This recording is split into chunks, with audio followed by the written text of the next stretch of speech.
Aunque nunca se podría demostrar al 100%, se dio por supuesto durante años que la mayoría de sacerdotes de España, puestos a estar más cerca de un partido político que de otro, lo estarían del Partido Popular en el ámbito nacional, de Convergencia y Unión en Cataluña y del Partido Nacionalista Vasco en Euskadi, aunque también hubo siempre una corriente de sacerdotes obreros. Llama la atención que a la hora de ver ejemplos de sacerdotes que han dado el salto a la política, la mayoría son de este último grupo. Durante la transición fue conocido el caso del sacerdote don Luis María Xirinacs, que fue elegido senador independiente por Barcelona. Fue uno de los senadores más votados en aquellas elecciones en las que los senadores se elegían por listas abiertas, como sigue ocurriendo en la actualidad. El señor Xirinacs se convirtió en un símbolo para muchos catalanes y para muchos antifranquistas por montar guardia durante días frente a la cárcel modelo de Cataluña denunciando la presencia de presos políticos, lo que le llevó a tener un gran prestigio internacional y a ser candidato al Premio Nobel de la Paz. Sin embargo, toda la respetabilidad que fue ganando entonces se fue deteriorando cada vez que hacía un comentario del tema de ETA. Ya siendo senador, declaró que comprendía los crímenes de ETA, lo que ya le valió muchas críticas de los medios de entonces. En 1980 fue candidato a la Generalitat de Cataluña, obteniendo 0 escaños en una Cataluña que ya se había vuelto puyolista. Pero en 2002 volvió a ser noticia por pronunciar un discurso en el que se declaraba amigo de ETA, diciendo entre otras cosas que ETA no era tan mala como el terrorismo de Estado, porque el terrorismo de Estado torturaba y ETA solo mataba, y que ETA cuando mataba inocentes avisaba antes, con lo cual en el fondo era culpa de ellos. Una intervención que le valió ser condenado a 2 años de cárcel por apología del terrorismo. Otro sacerdote conocido durante la transición fue el señor García Salve, el cura Paco, que formaba parte de la cúpula de comisiones obreras en el llamado proceso 1001. Ser sacerdote no fue un escudo protector para el señor García Salve y el cura Paco fue condenado en aquel proceso a 19 años de cárcel. En la cárcel 20 años pesan muchísimo. El cura Paco. Psicológicamente, cuando uno se encuentra metido allí y calcula que ya no calcula, que dentro de 18 años o 20, porque uno siempre piensa que alguna rebajilla así puede salir, pero son muchísimos. Se encuentra uno como una pequeña losa.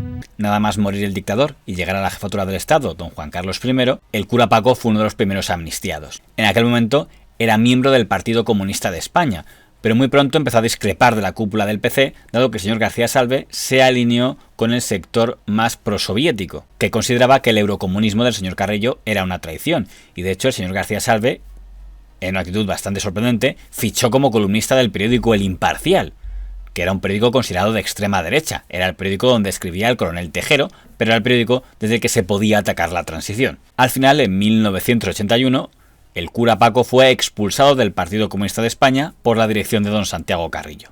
Otro sacerdote metido en política fue el señor Tasio Erequicia, que desde 1978 formó parte de la dirección de la coalición Herri Batasuna, lo que ellos llamaban la Mesa Nacional de Herri Batasuna, donde estuvo hasta 1999, es decir, hasta la disolución de esa Mesa Nacional.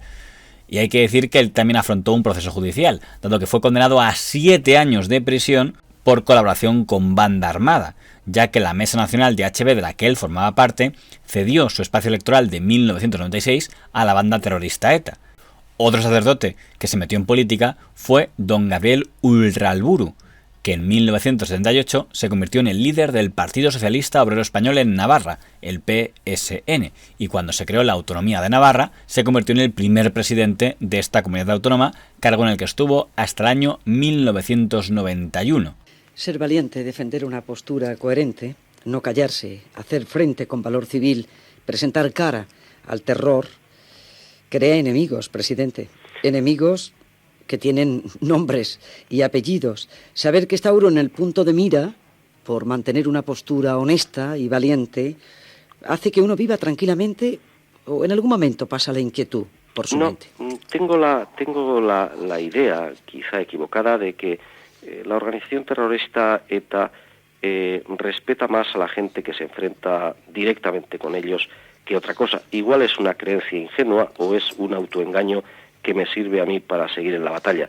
Pero después de abandonar el poder en Navarra, volvió a ser portada en 1995, cuando entró en prisión acusado de corrupción por estar implicado en el caso Roldán, o mejor dicho, en la sucursal navarra del caso Roldán, dado que el propio señor Urralburu, junto con un consejero, montó un tinglado de cobro de comisiones a cambio de la adjudicación de obra, y usó como testaferro al mismo testaferro que usaba el señor Roldán. Fue condenado a 11 años de cárcel por corrupción. Durante mucho tiempo era la mayor condena por corrupción a un presidente autonómico, aunque en breve le ha empatado don Jaume Matas, de Baleares.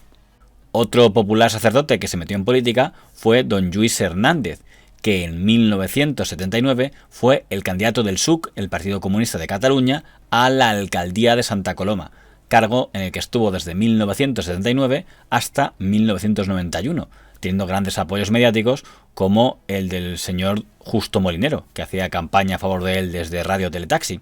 Hay que decir que, a diferencia de todos los que han sido citados hasta ahora, el señor Hernández, tras acabar su trayectoria política, se reincorporó a su labor de sacerdote en parroquias. Eso sí, también se vio involucrado por un juicio, y un juicio no tanto por corrupción como por ridículo.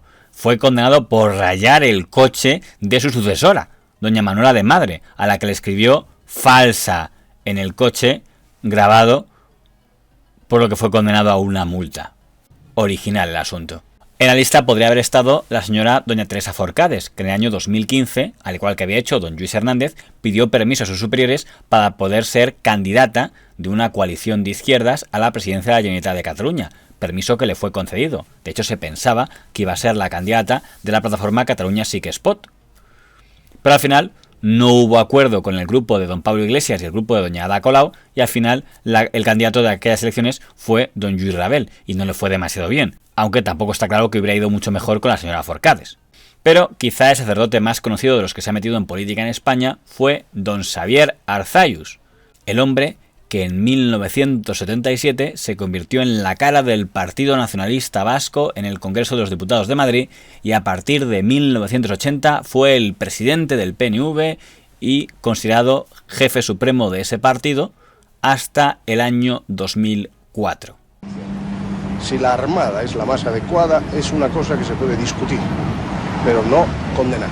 El señor Arzallus sí había abandonado el ministerio, por tanto no era habitual que nadie hiciera referencia a su condición de sacerdote. Solo una vez, en un debate con el señor Fraga en el Congreso de los Diputados, parece que el presidente de la Alianza Popular sí hizo una referencia que se podía interpretar a un guiño a la condición de sacerdote jesuita del señor Arzallus. En cuanto a lo que aquí se ha dicho, de que los países federales no tienen conflictos, y se ha mencionado el caso de Suiza, quizá no se recuerda suficientemente la guerra del Sonderbund, en la cual los cantones católicos intentaron ser católicos y tener jesuitas en su territorio, y el general Dufour les sometió por la fuerza y les negó el derecho de secesión y el derecho de autonomía en materia religiosa.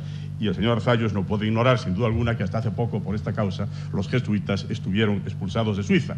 Y el derecho de secesión fue negado también a los estados del sur en los Estados Unidos en una famosa e importante guerra de secesión. Si era una indirecta hacia él, el señor Arzallus lo respondió con esta otra indirecta.